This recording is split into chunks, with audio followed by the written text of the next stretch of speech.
కావాలని ప్రెగ్నెంట్ అయింది. అక్కడ 3 నెలల వరకు చూపించుకున్నాను. 3 నెలల తర్వాత మా దగ్గరికి ఫాలోఅప్, ఎందుకంటే ప్రతిసారి అంత దూరం వెళ్ళలేదు కదా, వాళ్ళు ట్రీట్మెంట్ గురించి మా దగ్గరికి వచ్చారు. మా దగ్గరికి వచ్చాక ఏమైంది అంటే తను ఫస్ట్ టైం మా దగ్గరికి 9 మార్చికి వచ్చింది. 9 వారాల ప్రెగ్నెన్సీ. ఇప్పుడు స్కాన్ చేసి అంత బాగానే ఉంది కాబట్టి మేము ఏం చేస్తామంటే మేడం 4 గంటల నుంచి ఫోన్ చేస్తాం. 11 గంటలకు వచ్చి పిల్లలంతా బయటికి వెళ్ళాక ఆమె ఫోన్ చేసి నర్సులు చేసి ట్రీట్మెంట్ కుట్లు చేసి నేను 2 గంటలు కుట్లు పోతాను. ఇంత మంచం దిగిపోతా అంటే బాత్రూమ్ తిండి అన్ని మంచం దిగకుండా చేస్తాను. అట్లా ఒప్పుకోకుంటే మాకు ఏ కన్నా బాగాలేకున్నా మేము ఒప్పుకుందాం, బేబీల కన్నా బాగాలేకున్నా ఒప్పుకుందాం, సరే మాదే తప్పని అనుకుందాం. అన్ని 2 3 మంచిగా ఉన్నాయి కదా, 3 మంచిగా ఉన్నసరికి ఎందుకు ఇట్లా అయ్యింది? కింద పడిన తర్వాత కూడా ఉందా? కింద కొట్టడం పడ్డాక కూడా ఇట్లా వచ్చినాక పడ్డాక ఇట్లా కొట్టుకున్నాయి. కళ్ళు మూసుకుంటే మాకు అవే గుర్తుకొస్తున్నాయి తెలుసా. ఆ బేబీ ఇట్లా కొట్టుకునేసరికి గుర్తుకొస్తున్నాయి. అవి కళ్ళు మూసుకుంటే అవే గుర్తుకొస్తుంది మాకు. ఆ సిస్టర్స్ ఏమన్నారు అప్పుడు? ఏమన్నారు, అదేందో గడ్డ కట్టిందని అన్నారు. గడ్డ కట్టిందంటే ఎట్లా కట్టదు గడ్డ? బ్లడ్ క్లాట్స్ వల్ల ఈ ప్రమాదం జరిగింది, అబార్షన్ అయిందని చెప్పింది. అంటే మీరు బ్లడ్ క్లాట్ బేబీ పెరిగినా కొద్దీ అది ఏం కాదు, ప్రమాదం కాదని చెప్పారు. మేము మాకు ఫస్ట్ స్టమక్ పెయిన్ వచ్చిందని స్కానింగ్ చేసిన రోజు ఏం కాదు స్కానింగ్ నాకు నా ఇంటికాడనే కావాలి కదా. సరే నేను ఏదైనా పని చేయించు, ఏదైనా చేపిస్తూ గుడ్లు ఏదైనా ప్రాబ్లం అయితే ఏమన్నా అయితే నా ఇంటికాడనే బాధ్యులు నేను. వీడికి వచ్చే వరకు కూడా నీకు గింత బ్లడ్ అనేది కారకపాయ.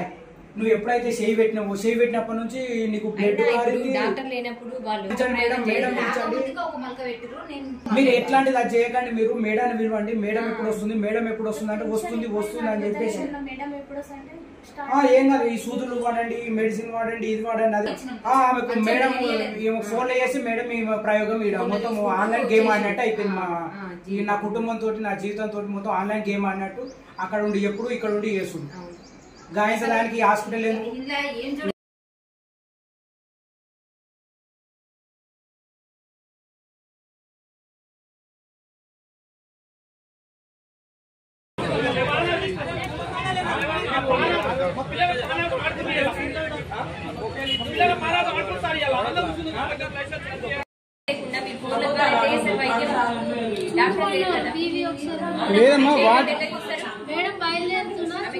అంటే వాట్సాప్ ఎట్లా చూసింది మేడం? ఎట్లా చూసిందమ్మా మేడం? ఎట్లా చూసింది? ఎట్లా చెప్పింది మీకు మేడం? ఎట్లా చెప్పింది? ఫోన్ లో చెప్పిందా? వాట్సాప్ ఏనా? వాట్సాప్ కాల్ వీడియో కాల్ చూపించిందా? ఇట్లా మామూలు కాలా సిస్టర్? వీడియో కాలా లేకపోతే ఎట్లా నార్మల్ కాల్ మాట్లాడారా? వీడియో కాలేనా? మీరు వీడియో కాల్ ద్వారానే చేస్తారా ట్రీట్మెంట్? ట్రీట్మెంట్ ఏం చేయము.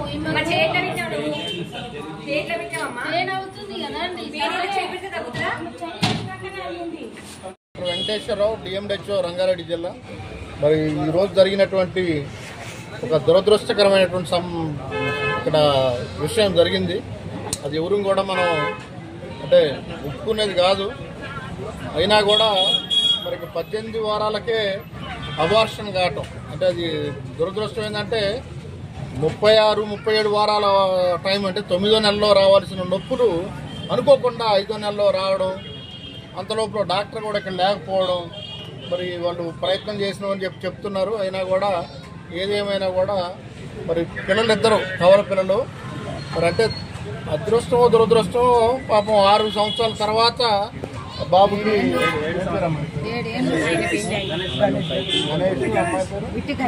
గణేష్ కీర్తి దంపతులకి మరి IVF ద్వారా ఇన్విట్రో ఫర్టిలైజేషన్ ద్వారా 49లో మరి ఎంతో కష్టపడితే గర్భిణి అందింది.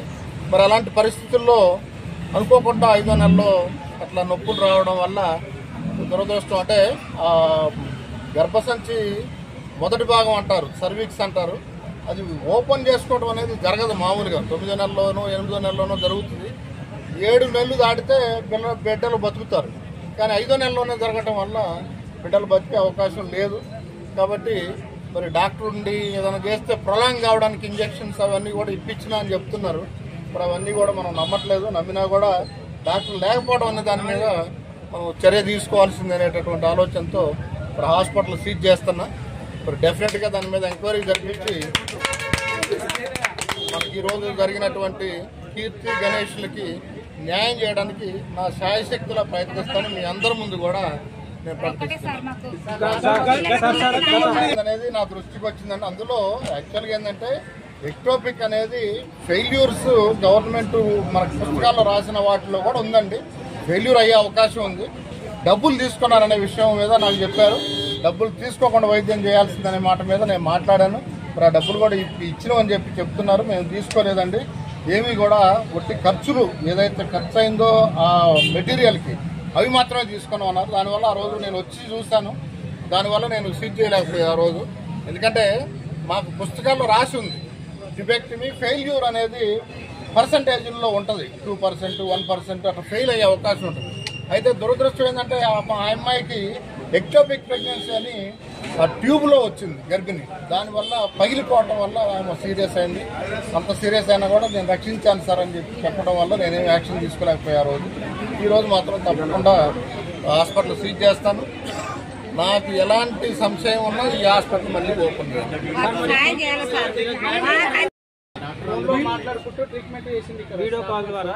అంటే ఆమె చెప్పేది ఏంటంటే ఒకసారి నొప్పులు స్టార్ట్ అయిన తర్వాత ఆ రోడ్డులో ఎటన్నా పోవడానికి 39 కోల్ అవుతుంది ఎక్కడికైనా పోవాలంటే ఆ దారిలో బయటపడిపోతే పిల్లలు తల్లి ప్రాణానికి కూడా ప్రమాదం అయితేనే ఉద్దేశంతో నేను ఇక్కడ అడ్మిట్ చేసి ఆ వీడియో కాల్ చేసి నేను ట్రీట్మెంట్ ఇప్పించాను.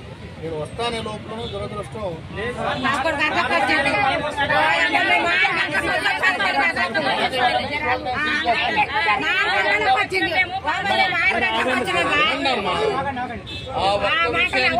ఆ ఒక్క విషయానికే ఆమె రాగలేదు.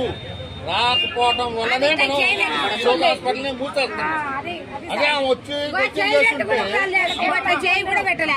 వినండమ్మా, ఆమె వచ్చి వైద్యం చేస్తే 18 వారాలకు ఎవరు పిల్లలు బతకరు. కాబట్టి దానికి నేను దాని గురించి నేను ఎక్కువ మాట్లాడుతున్నాను. డాక్టర్ రాకుండా వైద్యం చేసిందనే దాని మీద నేను ఈరోజు